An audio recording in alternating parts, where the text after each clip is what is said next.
আসসালামু আলাইকুম। আশা করি সকলেই ভালো আছেন। আমরা সবাই আলহামদুলিল্লাহ অনেক ভালো আছি। তো একটা বিষয় আপনাদের অনেক খারাপ লাগলো, বিষয়টা হচ্ছে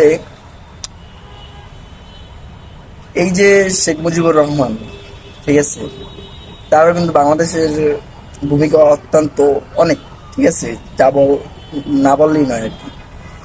কিন্তু তার ভাস্কর্য ভাঙছেন, ভালো কথা, ভাঙেন, কারণ ইসলাম কখনো কোনো ভাস্কর্য বা মূর্তিকে সমর্থন করে না।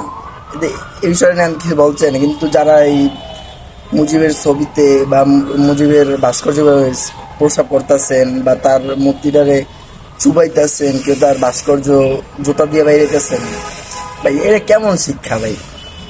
এই জিনিসটা একদমই ঠিক না। কারণ যতই হোক, সে মুক্তিযুদ্ধের সময় অনেকটা অবদান রেখেছেন। খারাপ হলো, যার ভালো দিক আছে তার খারাপ দিকটাও আছে, এটা আমরা মানি।